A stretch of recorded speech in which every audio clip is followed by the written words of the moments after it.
Projeto de lei do deputado José de Arimateia cria programa de prevenção do AVC nas escolas da Bahia. Governador autoriza início das obras do VLT, que vai substituir os trens do subúrbio de Salvador. As obras concorrerão paralelas, não assim que elas forem feitas os projetos. Comissões da Câmara se reúnem para debater mudanças climáticas e propor soluções para enfrentar tragédias. Você tem que ter todo um ordenamento urbano que possibilite cidades resilientes. Veja ainda a previsão do tempo e as notícias que foram destaque na política da Bahia e do Brasil. O Alba Agora está começando.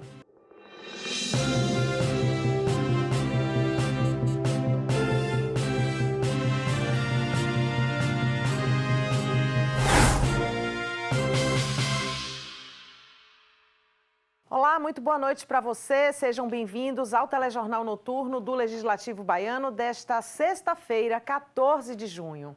Se você está no interior, nos assiste através dos canais 9.2 ou 10.2 em 109 cidades. Lá em Barreiras, na região oeste, o nosso canal é o 40.2. Aqui em Salvador e também na nossa região metropolitana, os canais são 12.2 na TV aberta e tem também o 16 na NET. Se por acaso aí na sua cidade ainda não chegou o sinal da TV Alba, você pode acompanhar pelo site alba.tv.br ou pelo youtube.com/tvAlba. E para falar com a gente, salva esse contato que aparece aqui na tela, 719-9602-5318. Através desse WhatsApp, você pode enviar sugestões e contribuir com o conteúdo do nosso telejornal. Muito bem, está tramitando na Assembleia Legislativa da Bahia um projeto de lei que cria o Programa de Prevenção do AVC nas escolas. A proposta é do deputado José de Arimateia. Em 2023, mais de 100 mil brasileiros morreram vítimas da doença. A nossa equipe conversou com o deputado e ele explicou o projeto. Vamos ver. Olha, nós temos que preparar principalmente os jovens, né, a cuidar dessa questão conhecer um pouco dos sintomas que quando a pessoa ela está acometida com uma doença. O AVC é um sistema que acontece na vida das pessoas, pode acontecer em qualquer momento, em qualquer ambiente. E quando a gente sabe que as escolas elas podem, através dos seus alunos, aprenderem isso, vai ser importante, porque aquele aluno ele está em casa, ele tem seus pais, ele tem sua família, e às vezes acontece esse tipo de sintomas que eles, dentro da sua casa, eles podem até salvar vidas, né, na hora que eles veem a situação. Então, eu acho que esse projeto tem esse intuito de fazer isso, de conscientizar, de mostrar que a população também pode ajudar com essas questões. Não só, a gente sabe que quando acontece um fato, a gente chama o SAMU, mas muitas das vezes a pessoa não sabe qual é aquele tipo de problema. Então eu acho que isso é importante, principalmente agora que a gente sabe que a AVC ela é uma doença silenciosa, que acontece em qualquer ambiente, em qualquer lugar. Então isso precisa ser realmente disseminado para que a população possa também aprender.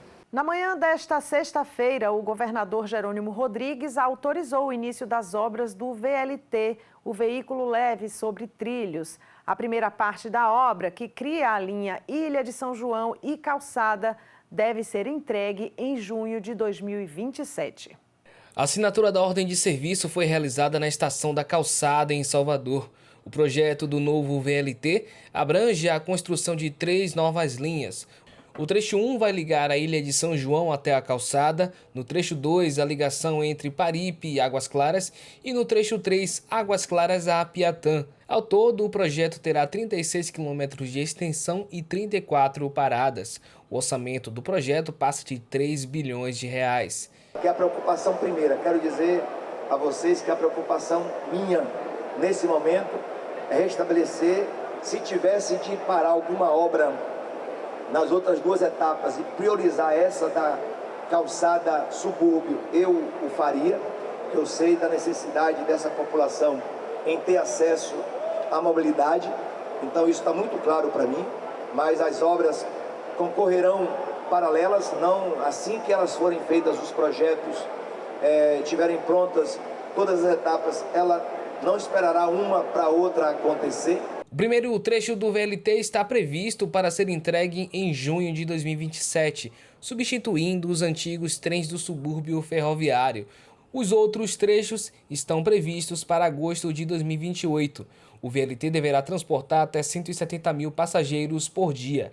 A secretária de Desenvolvimento Urbano, Josmaria Oliveira, comentou a importância socioeconômica do novo modal de transporte. Esse projeto ele não leva só um trem para transportar pessoas, ele leva um vetor de desenvolvimento econômico, criando emprego e renda, não só na obra dele, porque todo mundo fica ansioso para ver quais empregos serão gerados na obra.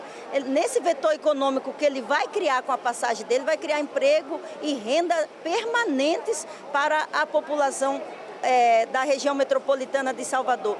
A presidente da Companhia de Transportes da Bahia disse que, além de substituir o antigo trem do subúrbio, o VLT vai interligar pontos distantes da cidade e ter integração também com o metrô de Salvador. Ele vai funcionar como se fosse uma terceira linha de trilho e que ali em corredores estruturantes. Portanto, no trecho 1, que é o subúrbio ferroviário, dali de Paripe até Águas Claras, onde se integra com o metrô, e de Águas Claras, passando pelo bairro da Paz, segue até Piatã.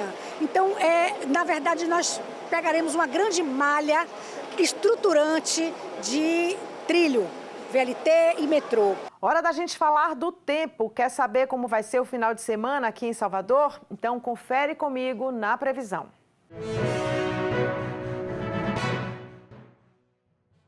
Salvador terá um dia nublado neste sábado, com possibilidade de pancadas de chuva a qualquer hora do dia. A temperatura varia entre 22 e 27 graus.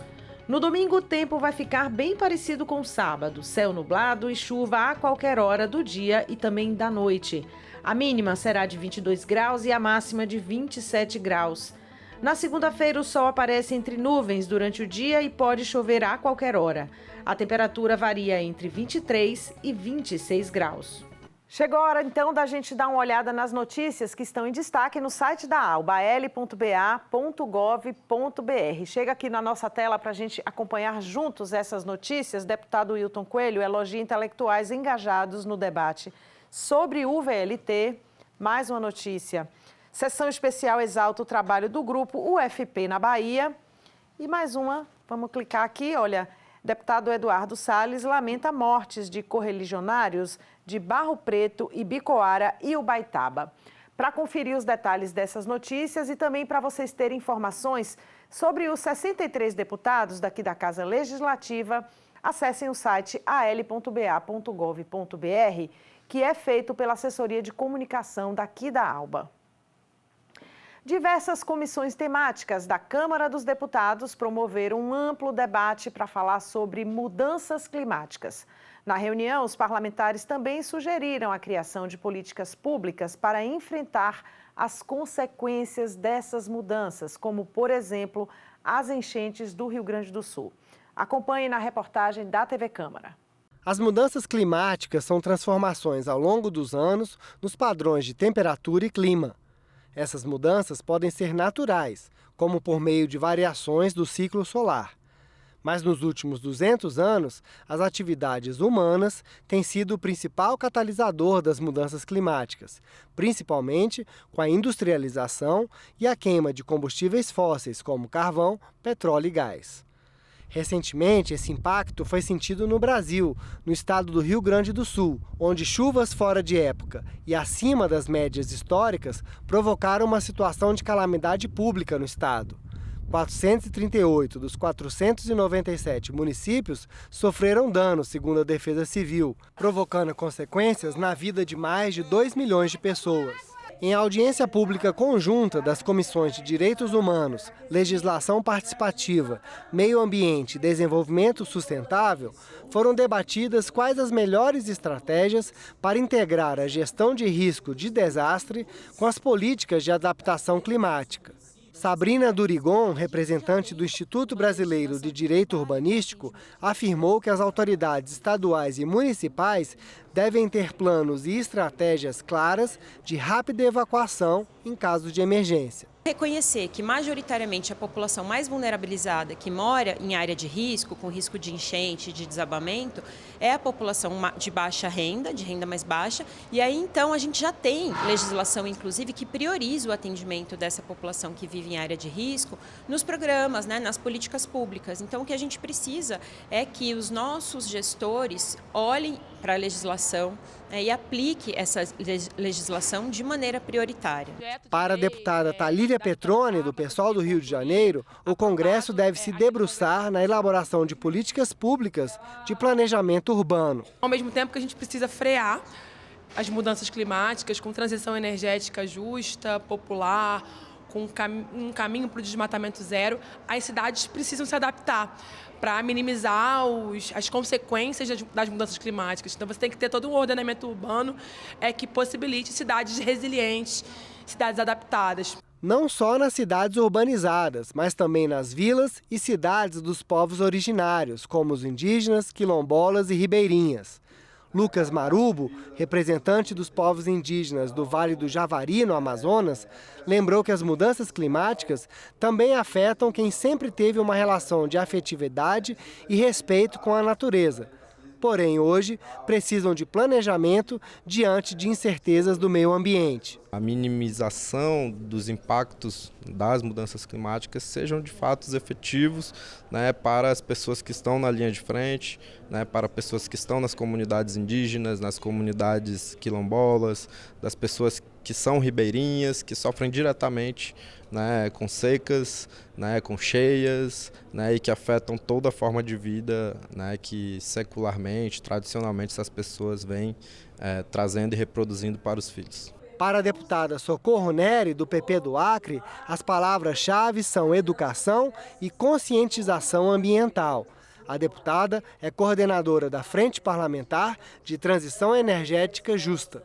Nós hoje vivemos uma crise climática e precisamos assumir a responsabilidade sobre ela. Portanto, transição climática é urgente, mas ela tem que ser feita com justiça climática, ou seja, olhando para os negros, para os pobres, para os indígenas, para os ribeirinhos, para aqueles que são os que menos contribuem com a produção de gases de efeito estufa, mas são os que mais sofrem os efeitos dessas mudanças climáticas.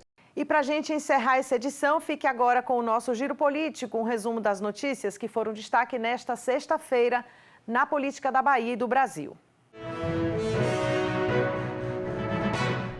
O governador da Bahia, Jerônimo Rodrigues, sancionou o reajuste salarial de 4% dos servidores dos tribunais de conta dos municípios, do Estado, Ministério Público, Assembleia Legislativa da Bahia e do Tribunal de Justiça. A medida foi divulgada no Diário Oficial desta sexta-feira. A autorização dos vencimentos foi votada pelos deputados estaduais na última terça-feira. O presidente Luiz Inácio Lula da Silva participou de uma reunião da cúpula do G7 na manhã desta sexta-feira na Itália. 2 temas discutidos no encontro foram inteligência artificial e energia. No encontro, Lula esteve com a primeira-ministra da Itália, Giorgia Meloni, o primeiro-ministro da Índia, Narendra Modi, e o Papa Francisco. Na manhã desta sexta-feira, o senador Jacques Wagner criticou o projeto de lei que restringe o aborto legal em casos de estupro no Brasil. Segundo a medida, uma mulher vítima de estupro que fizer o aborto após 22 semanas de gestação terá a mesma pena que alguém que comete um homicídio simples de 6 a 20 anos de prisão. O Alba Agora está chegando ao fim, mas continue aqui com a gente, acompanhando toda a nossa programação para você ficar por dentro de tudo que passa aqui na telinha da TV Alba. Acessem o site alba.tv.br. E acompanhe também a gente nas nossas redes sociais, temos perfil no Instagram e no Facebook. Se você perdeu algum detalhe do jornal, pode acessar o YouTube da TV Alba ou assistir a nossa reprise que passa à meia-noite. Muito obrigada a todos mais uma vez pela audiência e pela companhia. A gente volta a se encontrar de novo na próxima segunda-feira. Um excelente final de semana. Bom descanso, pessoal. Até lá. Tchau, tchau.